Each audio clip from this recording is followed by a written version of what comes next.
Terima kasih Anda kembali bersama kami di Beranda. Kami juga masih membuka line telepon 02151551111. Kita masih bicara mengenai wanita dan iptek. Dan masih bersama dengan Ibu Lis dan juga Ibu Mujiati. Nah mungkin Ibu Lis ini sebelum menjawab penelpon tadi juga ingin menanggapi mengenai tadi yang dikatakan oleh Ibu Mujiati. Ya. Baik, tadi Ibu Mujiati mengatakan kalau ada penerapan iptek siapa yang disasar begitu ya Ibu ya. Jadi kalau paradigma lama dulu orang sering mengatakan science for science. Itu sudah menurut pandangan saya itu sudah kuno. Ya jadul begitulah. Nah, sekarang kita sampai pada sekarang ini paradigmanya adalah science for people welfare. Jadi pasti penerapan iptek, penguasaan iptek akan ditujukan untuk sebesar-besarnya kemakmuran bangsa.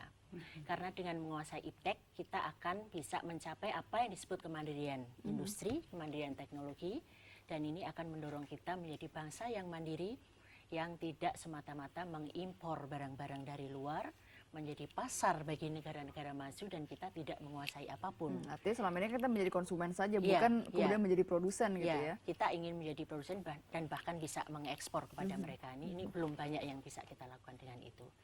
Nah, karena itu sudah jelas sekali bahwa tidak berdiri di ruang hampa, ini nggak boleh nih iptek berdiri di ruang hampa, dia harus bisa implemented. Halangannya itu apa Bu, hambatannya? Menurut pengamatan kami sampai dengan saat ini belum ada kepercayaan industri nasional terhadap kemampuan anak bangsa. Ini harus dirubah ini cara pandang seperti ini. Nah, dan karena nggak percaya maka dia enggan mau mengambil.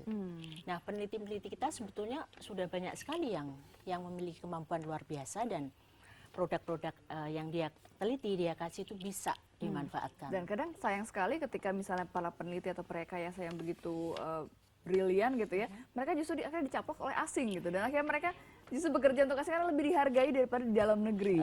Kita seharusnya tidak hanya melihat dari nilai uang saja ya, tapi ada nasionalisme yang harus kita miliki. Kita juga tidak boleh semata-mata karena bayaran lebih tinggi lalu apa namanya, atau penghargaan itu, rasa penghargaan yang kadang rasanya kurang diterima. Di masa lalu itu saya kira, karena sekarang ini sudah begitu banyak kegiatan atau keberpihakan pemerintah kepada para peneliti dan perekayasa ini.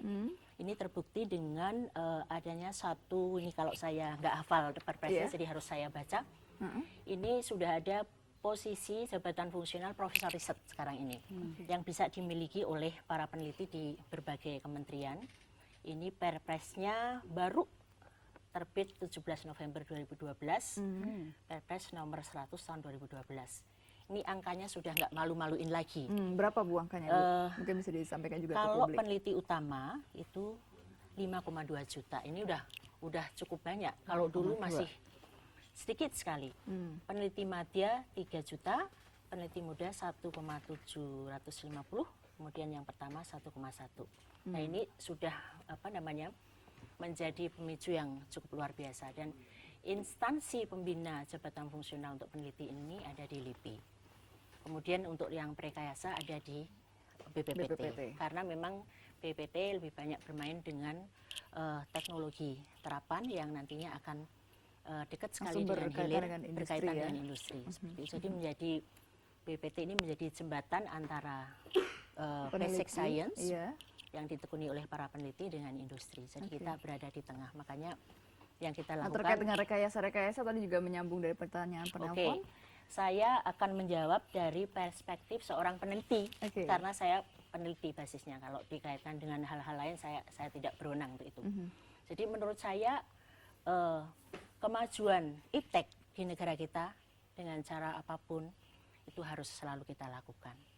Nah, untuk rekayasa genetika ini memang kita menginsert satu gene dari sumber lain untuk merubah, memasukkan sifat-sifat unggul di dalam sebuah tanaman ataupun hewan. Nah, menurut saya penerapannya nanti harus disertai dengan kehati-hatian yang luar biasa. Makanya di negara kita juga tidak serta-merta terus kemudian boleh dilakukan dan boleh diimplementasikan di masyarakat. Ini di level riset kita harus mendukung, karena kalau enggak nanti kita lagi-lagi di pasar orang lain.